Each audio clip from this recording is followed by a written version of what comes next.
Mabel felt the stain the moment their skin touched. It wasn't just a handshake. It was an invasion. A sharp pain shot through her palm the instant she reached for the guest's hand. Her smile faltered. The man standing before her looked ordinary enough.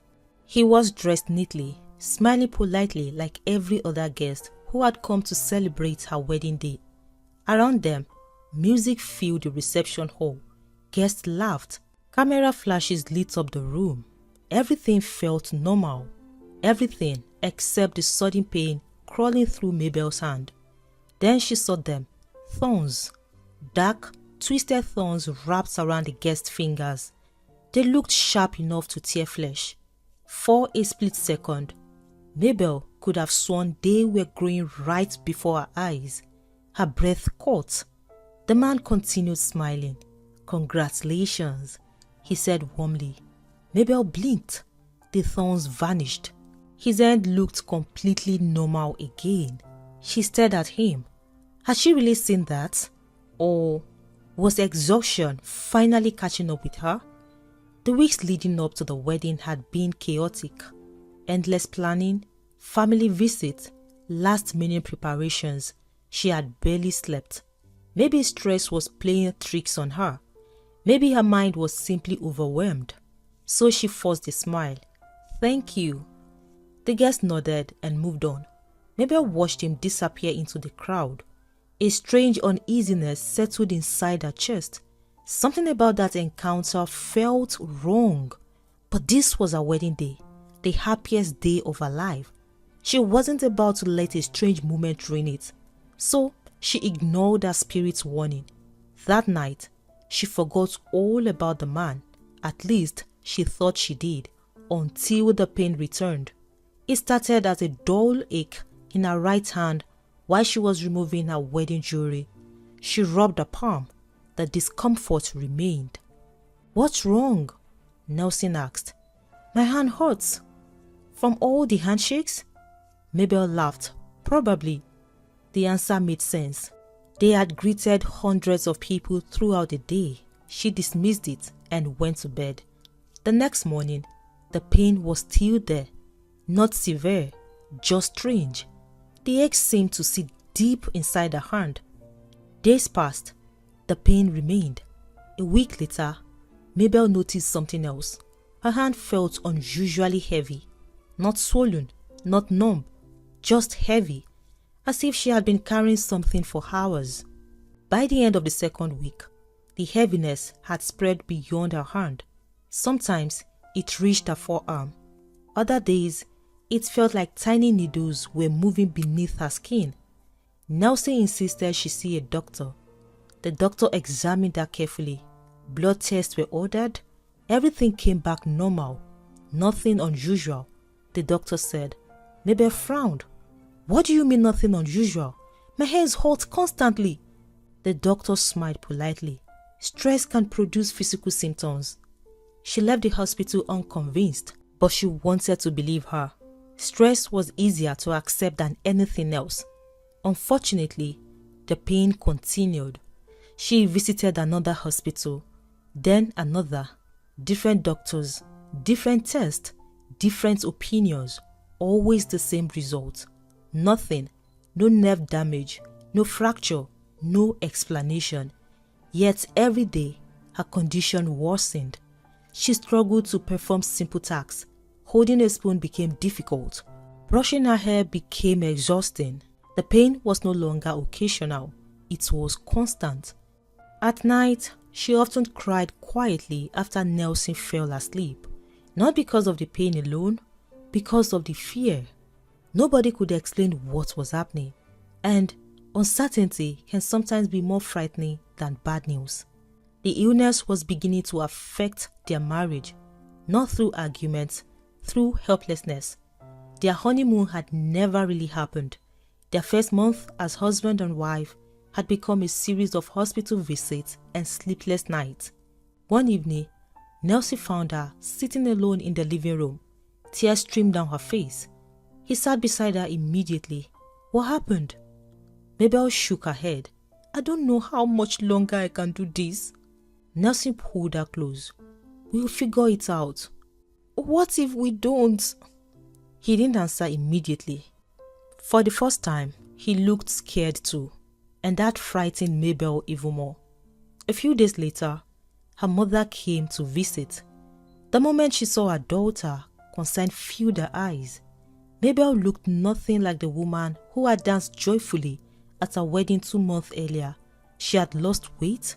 Dark circles sat beneath her eyes. Even smiling seemed difficult. During lunch, Mabel struggled to lift a spoon. Her mother watched silently. Later that evening, she spoke. "Mabel, have you considered praying about this?" Mabel sighed. "Mom, I pray. You know that's not what I mean." Mabel already knew where the conversation was heading. "No." Her mother looked surprised. "I haven't even said anything yet." "You want me to visit a prophet?" "Maybe." "No, Mom." Her answer was immediate, firm, final. Years earlier, Mabel had trusted a self-proclaimed prophet who claimed she was under spiritual attack. The man had demanded money, sowed fear, and left her emotionally wounded. She had promised herself never again. Her faith in God remained strong. Her trust in prophet did not. "But not everyone is fake," her mom argued. "Enough of them are." "Mabel." "No, Mom." The conversation ended there, at least on her side. But her mother wasn't convinced. By the beginning of the 3rd month, Mabel's condition had become alarming. She could barely use her right arm. The pain had become relentless. Doctors remained confused. Medications offered no relief. Nothing worked. One night, she woke up crying from the intensity of the pain. Nelson rushed her to the emergency room. After several hours, they returned home with more prescriptions and fewer answers. That was the moment her mother reached her limit. If Mabel refused to seek spiritual help, she would seek it herself. The following Saturday, without informing anyone, she visited a prayer ministry recommended by a close friend. The place was simple. The elderly prophet listened quietly as she explained everything: the illness, the worsening condition. When she finished, the old man lowered his head. For several moments, he said nothing. The room felt strangely still. Finally, he opened his eyes. "Your daughter carried something home from her wedding." Mabel's mother frowned. "What do you mean?" "A man touched her." The prophet's expression darkened. "A man carrying deep hatred." Her mouth went dry. "What did he do?" The old man closed his eyes briefly. Then he spoke. "He planted something." "What kind of thing?" The prophet looked directly at her. "A seed of death." Her breath caught. Tears filled her eyes instantly. "No!" "He intended her to suffer first." The elderly man paused, then delivered the words that made her blood run cold. "The suffering is only the beginning. If nothing is done," he paused, "your daughter will not survive the next 3 months. Mabel's mother stared at him in horror, and for the first time since her daughter's wedding day, she felt truly afraid. The moment Mama Grace returned home and repeated the prophet's words, Mabel shook her head in disbelief. "A man shook my hand and planted death in me?" Mabel said. It sounded ridiculous, impossible, the kind of story she would normally dismiss without a second thought. But something stopped her, a memory, a small detail she had buried deep inside her mind. The wedding day, the strange guest, the sting, the thorns. Her face slowly lost color. Nelson noticed immediately. "What is it?" Mabel looked at him. For several seconds, she said nothing. Then she whispered, "Maybe I did see something." The room fell silent. Her mother leaned forward. "What do you mean?" Mabel swallowed hard. "That was a man." Nelson frowned. "What man?" "One of the guests." The memory returned with startling clarity. "The day we were greeting people, when I shook his hand, I felt a sharp pain. And for a second, I thought I saw thorns around his hand." Her mother exchanged a glance with Nelson.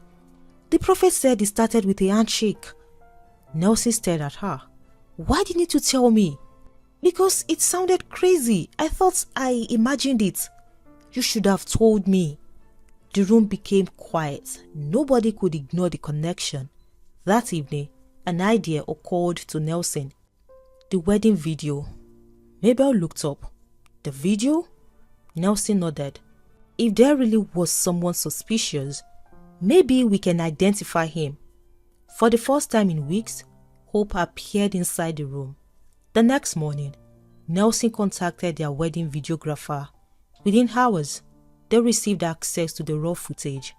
That evening, the three of them gathered around the television. The atmosphere felt strangely tense, as though they were searching for a criminal. The footage began. The ceremony, the vows, the photographs, the reception. Then came the greeting line. Mabel's heart started pounding. This is it. They watched carefully. Guest after guest approached. Some stayed only seconds. Others stopped to chat. The footage continued. Minutes passed. Then 20 minutes. Then 30. Nothing. Mabel began wondering if they would ever find him. Maybe the camera missed him. The video continued playing. A man stepped into the frame. Mabel's breath caught instantly. It was him. The same face. The same man she had never forgotten. Her pulse raced. That's him. The room became still. Pause it. Nelson's voice sounded different. The video froze. The guest stood smiling at the screen. For several seconds nobody spoke. Then Nelson slowly stood from his chair. His face had gone pale. Mabel noticed immediately. What's wrong? Nelson didn't answer. His eyes remained fixed on the frozen image. Nelson? He swallowed, then whispered, I know him. A chill passed through the room. Mabel sat upright. You know him? Nelson nodded. His expression looked as though he had seen a ghost. His name is Kelvin. The name meant nothing to Mabel, but the reaction on Nelson's face meant everything. Who is Kelvin? The answer came slowly, painfully. He is Rita's brother. The room fell silent. Mama Grace frowned. Who is Rita? Nelson stared at the television. For a moment, it seemed as though he had forgotten they were there. Then he spoke. My ex. Mabel felt her stomach tighten. She knew Nelson had dated someone seriously before they met. Most adults had a past. That wasn't the problem. The problem was the look on his face. The look of someone remembering something he wished he could forget. Nelson sat down heavily. Nobody interrupted him. Finally, he spoke again. Rita and I were together for years. Mabel listened quietly. I loved her. His voice was distant. Everyone thought we would end up together. What happened? Mabel asked. Nelson looked away. I don't know. The answer surprised her. You don't know? He shook his head. One day she started pulling away. Then she ended the relationship. Just like that? I begged her to explain, but she wouldn't. Mabel had never heard this story before. Nelson rarely discussed past relationships. Then, a year later, he stopped. The room seemed to grow colder. A year later what? Nelson exhaled slowly. I heard she was dead. Mabel froze. What? She died during childbirth. Nobody spoke. The information landed heavily. Nelson continued. By then, the entire story had already spread. What story? Mama Grace asked. Nelson laughed bitterly. The story that I got her pregnant and abandoned her. Mabel stared at him. What? Nelson nodded. That's what people believed. The room became silent once again. Mabel felt as though the ground beneath her was shifting. Suddenly, pieces began fitting together. The dead ex-girlfriend, the mysterious wedding guest. Everything pointed towards one conclusion. Mama Grace was the first to say it. You think Kelvin blames you? Nelson's eyes remained fixed on the screen. He always did. Mabel's pulse quickened. The more she thought about it, the worse it sounded. A brother loses a sister.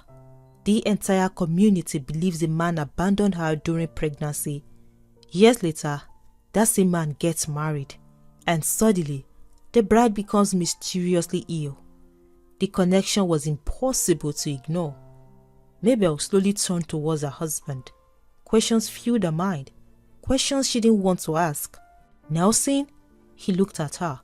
For the first time since they met, uncertainty appeared between them. A small crack, tiny, dangerous. Did you get Rita pregnant and abandon her? The room became completely silent. Even Nelson looked stunned by the question, but Mabel couldn't help herself, because for the first time since this nightmare began, the villain was no longer a stranger. The villain might be sitting beside her. Nelson didn't answer immediately. Instead, he lowered his eyes and stared at the floor, and somehow that frightened Mabel even more. Silence stretched painfully across the room. Mabel felt her heart pounding. Even her mother seemed afraid of what he might say next. Finally, Nelson looked up. No! His answer came quietly, but it wasn't enough. Not anymore. Too much had happened. Too many questions remained unanswered. The mysterious illness, the strange guest, the dead ex-girlfriend, the brother seeking revenge. Everything pointed towards him, and for the first time since their marriage began, Mabel wasn't sure what to believe. If you didn't get her pregnant, she asked carefully, then why does her brother think you did? Nelson rubbed his face. I don't know. That's not enough. His eyes met hers. I swear to you, Mabel, I never got Rita pregnant. The sincerity in his voice made it difficult to doubt him. Yet, the fact remained. Rita was dead. Kelvin blamed him, and Mabel was paying the price. That was one way to find answers. Find Kelvin. Within days, Nelson managed to track him down through mutual contacts. When Kelvin received the message requesting the meeting, he agreed almost immediately. That alone unsettled everyone. It was as though he had been expecting this day, or perhaps waiting for it. The meeting took place 3 days later, a quiet restaurant on the outskirts of town. Mabel sat beside Nelson. Mama Grace insisted on coming. None of them spoke much while waiting. Then Kelvin arrived. The moment Mabel saw him, a chill passed through her body. She immediately recognized the face. The smile was gone now. What remained was something darker. Bitterness, pain, anger. Kelvin approached the table slowly. His eyes never left Nelson. For several seconds, nobody spoke. Then, he pulled out a chair and sat down. The tension was unbearable. Finally, Nelson broke the silence. Why did you come to my wedding? Kelvin laughed, a cold, humorless laugh. You already know why. Nelson stared at him. No, I want to hear you say it. The smile vanished from Kelvin's face. His expression hardened. You destroyed my sister. Mabel felt her stomach twist. There it was, the accusation, the very thing she had feared. Kelvin leaned forward. You ruined her life. That's not true. You got her pregnant. No. You abandoned her. No. You left her to carry the shame alone. No, I didn't. Each answer only seemed to make Kelvin angrier. His fist tightened. I buried my sister because of you. The words struck the table like hammer. For a moment, nobody moved. Nobody breathed. Then Kelvin looked at Mabel. His expression softened slightly, almost regretfully. You were never my target. A cold shiver ran through her. What? Kelvin looked away. I had nothing against you. Mabel's voice trembled. Then why did you do this to me? Pain flashed briefly across his face. Because deep down, he knew the answer sounded ugly. Because he needed to suffer. Kelvin pointed at Nelson. I wanted him to watch someone he loves disappear. Mabel felt tears gathering in her eyes. The room seemed smaller. He wasn't denying it. He wasn't pretending. He was admitting everything. Nelson's jaw tightened. What exactly did you do? Kelvin remained silent, then finally spoke. I made sure your marriage would begin the same way my sister's life ended. Mabel's mother gasped. The confession hung heavily in the air. Kelvin looked directly at Nelson. For years, I watched my mother cry herself to sleep. His voice shook. For years, I listened to people talk about how Rita died. His eyes filled with tears, and every story ended with your name. For the first time, Mabel saw something beyond the anger. A grieving brother. A man who had built his life around a wound that never healed. Kelvin continued. Do you know what it's like burying your only sister? Nobody answered. Do you know what it's like watching your mother collapse beside the coffin? Still nobody spoke. His voice cracked. I promised myself you would suffer. The restaurant fell silent. Even strangers nearby seemed to sense the weight of the conversation. Then Nelson did something unexpected. He stopped defending himself. Instead, he asked a question. When was the last time you heard the entire story? Kelvin frowned. What story? The truth. Anger flashed across Kelvin's face. I know the truth. No, Nelson replied quietly. You know the rumor. The words landed harder than anyone expected. Kelvin stared at him. Nelson continued. When Rita left me, she never told me why. I begged her to explain. She refused.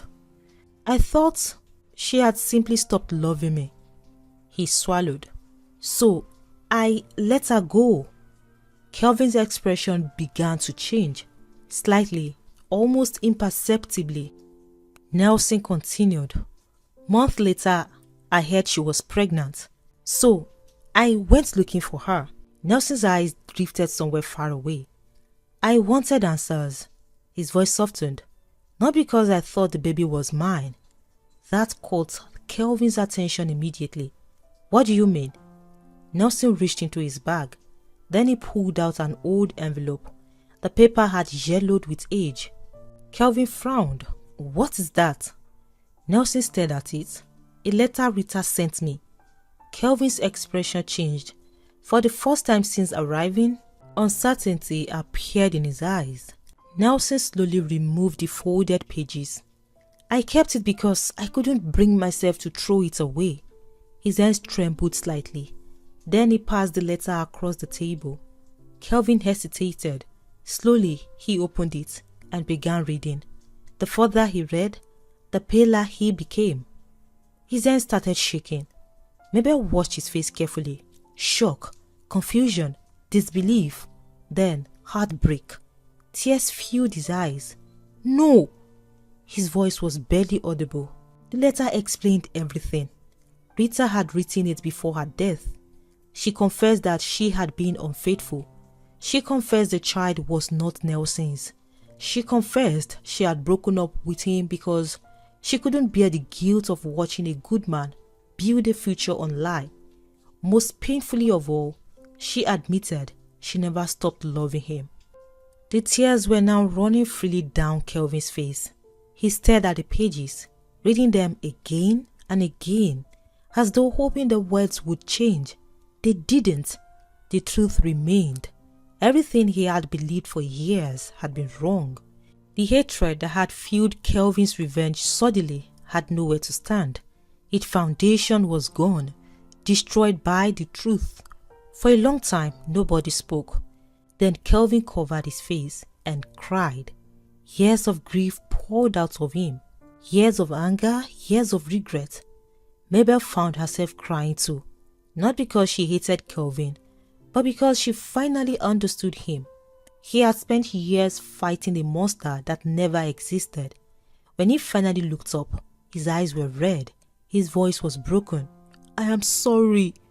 He looked at Nelson, then at Mabel. I am sorry. Nobody spoke, because some pain cannot be answered immediately. Kelvin wiped his eyes.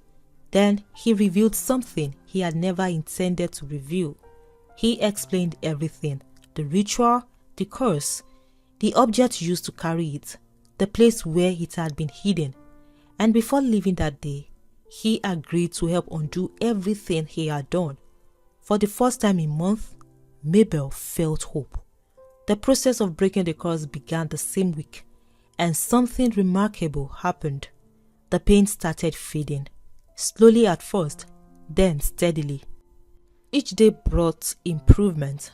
The heaviness lifted, the burning sensation disappeared, the strength returned to her arm. 7 days later, Mabel woke up and realized something. The pain was gone, completely gone. For several moments, she simply sat there, moving her fingers, rotating her wrist, lifting her arm. Nothing, no pain, no heaviness, no needles beneath the skin, only relief. Tears filled her eyes. Nelsie found her crying moments later, but this time, they were tears of joy. Months of fear had finally come to an end. As for Kelvin, the truth changed him forever. Learning who his sister truly was did not make him love her less, but it forced him to confront the damage that blind anger had caused.